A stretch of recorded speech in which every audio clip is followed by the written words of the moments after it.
I want us to talk about the state of politics in the country, and I want to begin with the situation at the Wiper Party. Now we see your chairperson, Professor Kipruto Arap Kirwa, is talking of dissatisfied with the infighting within the party. They're actually reporting that he wants to leave the party. What exactly is happening within that party? There's nothing wrong within the party. I don't understand really what is disturbing Kipruto Arap Kirwa, who is a professor and a senior lawyer. He knows exactly what is expected of him to do. And I've not received any communications as the Secretary General. He has not written. We have a constitution. Okay. We have internal mechanisms of dealing with any issue should there be. But right now there is nothing. Just the other day he paid up his monthly subscription, which was in arrears for 8 months. So this is someone who wants to be in the good books of the party. So for anybody to try and say that there's a problem, I don't see any problem. This is what the president is trying to stop. This early campaign for 2022 or ambition. Someone somewhere is pushing him, according to what I can see. Because I've sat pushing with him to what? To do what he's doing.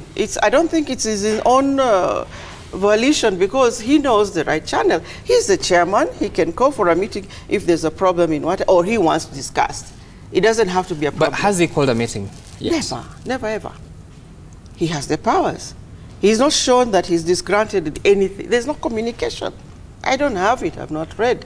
We've had 1 or 2 meetings thereafter. And he has been there?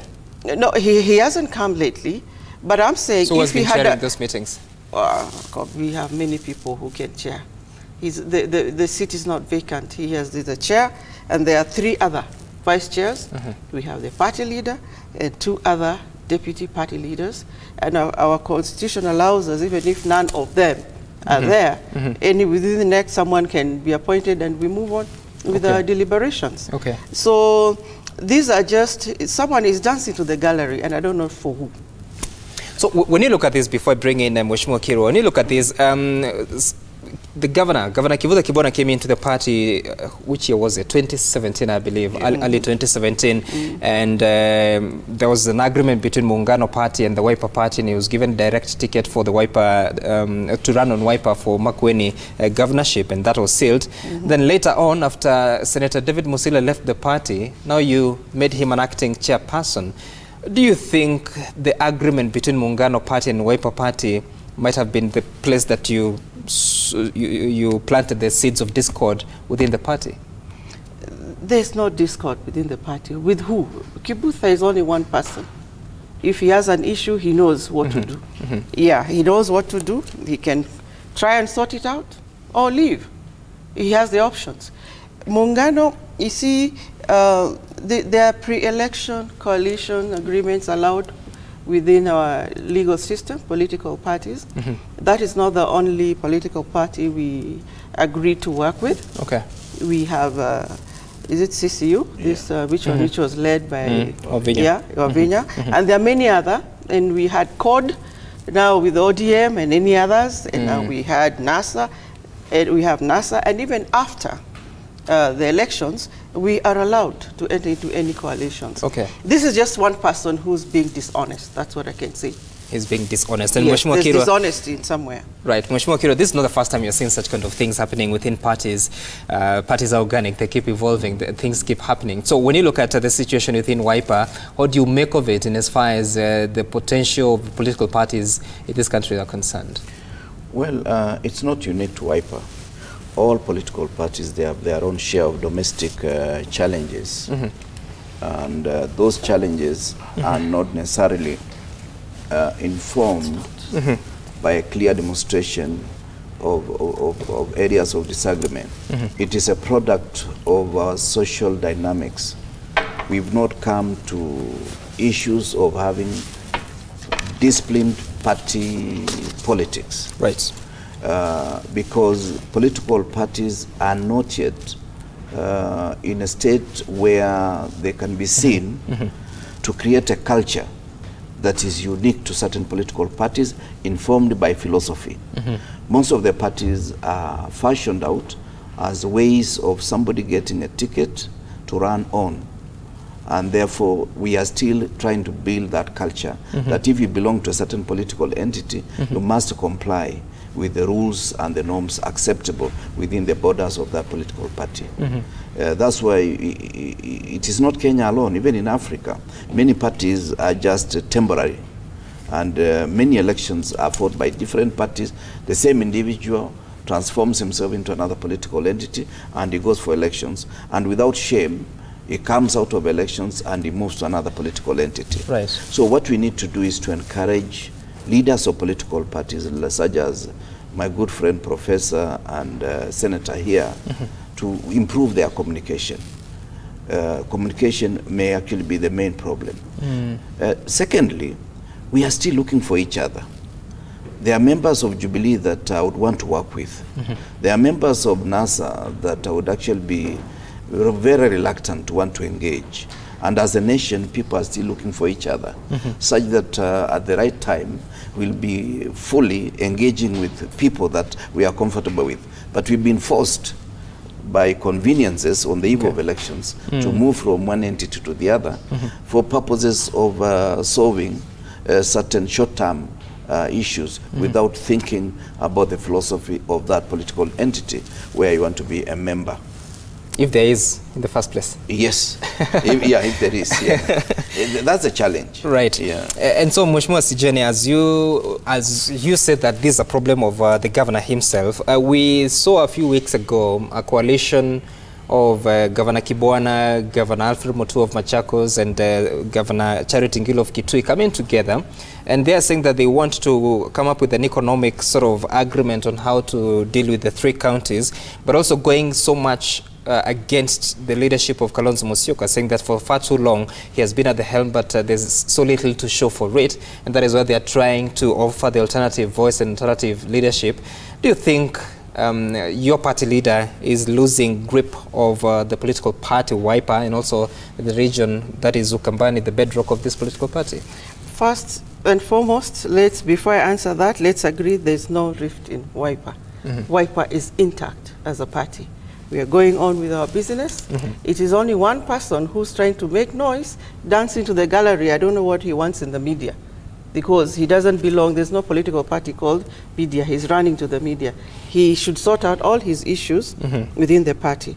And then about the 3, it is not them who are coming up with this economic bloc.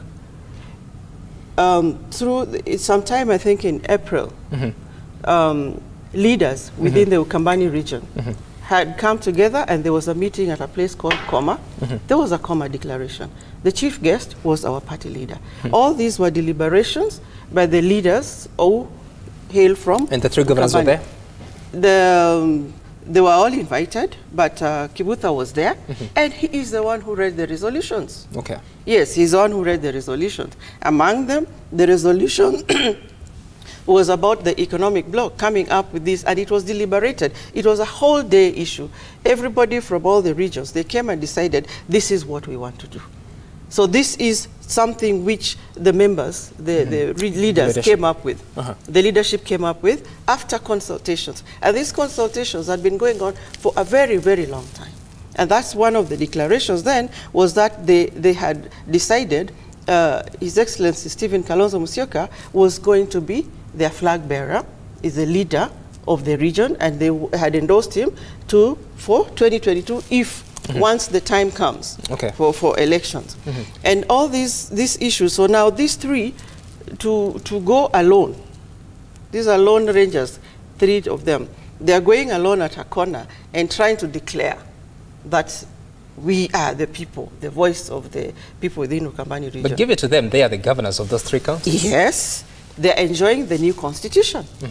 We have given them the money and the powers to work. They should work. This divisive politics, this negative politicking is what is destroying our economy.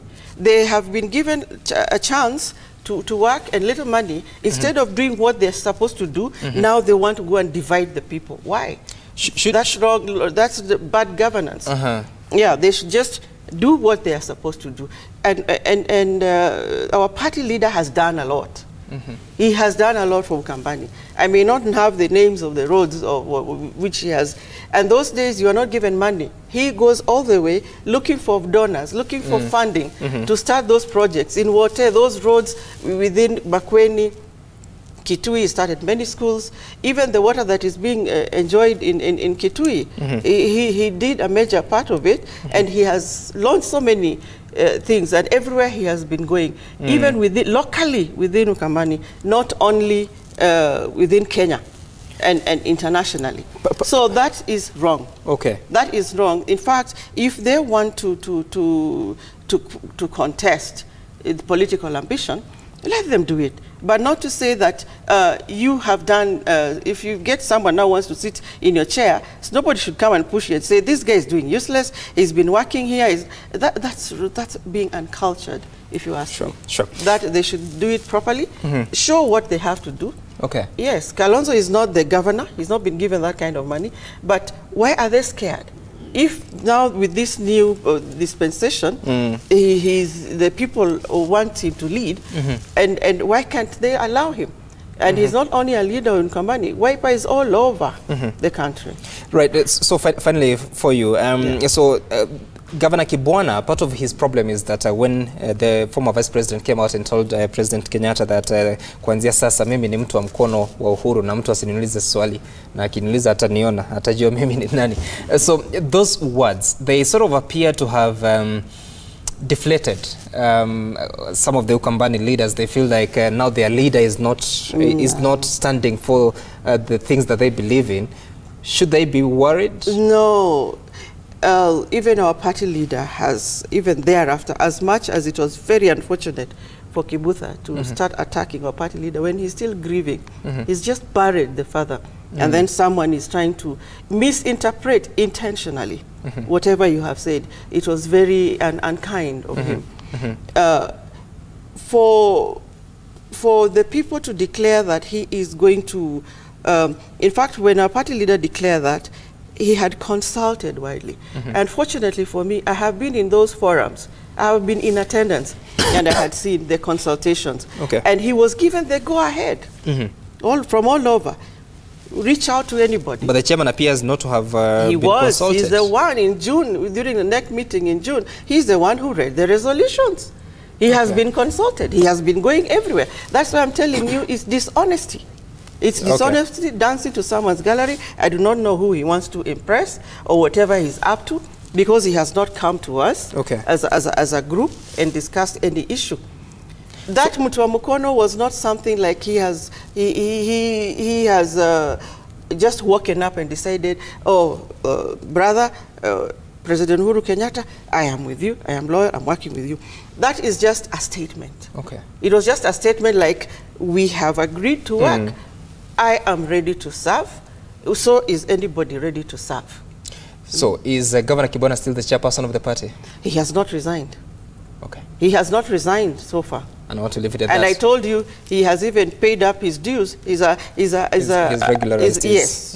He's a member of good standing so far, other than what he's trying to do outside, which he should. And before I finish, I think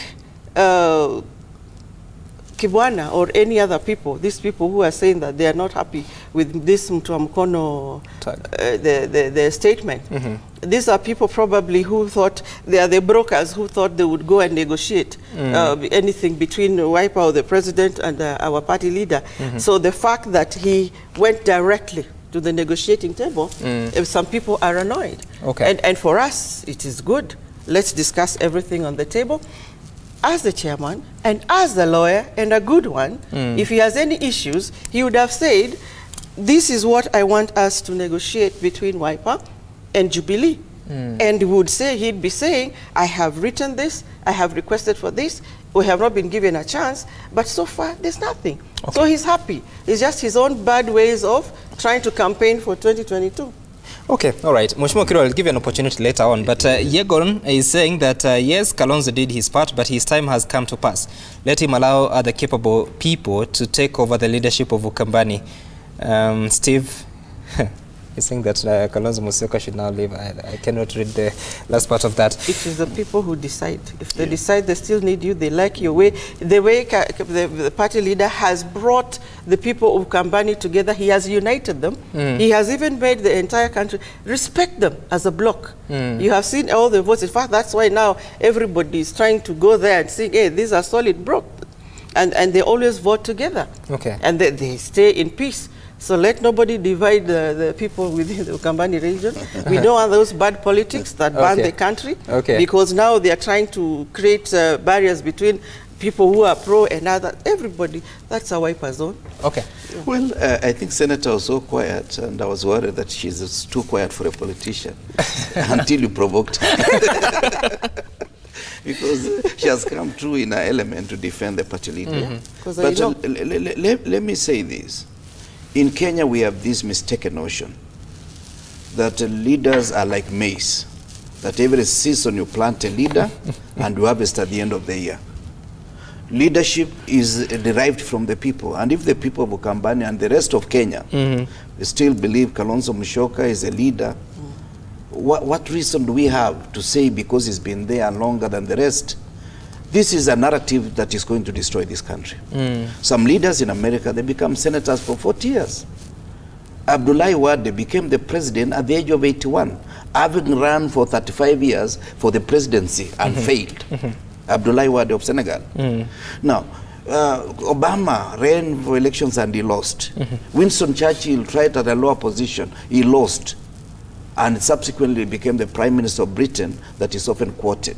The only problem is that we have deficit of patience as a people. And therefore we want to say so and so can go, so and so can go. If you compare Kalonzo Musyoka and Kipruto Arap Kirwa, they're almost age mates. I don't know who is older than the other. So it's not a question of age, it's a question of are you still relevant? And therefore are you going to deliver? Finally, let me say this. It is normal for political parties to do what they are doing. But what we need to do is to improve our level of decency.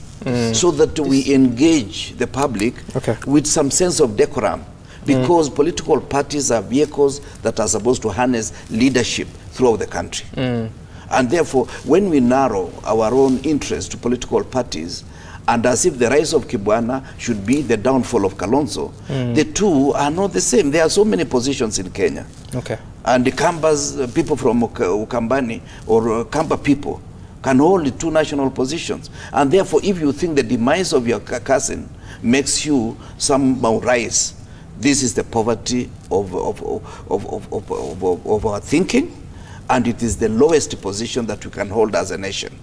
We cannot afford to be destroying leaders just because of convenience.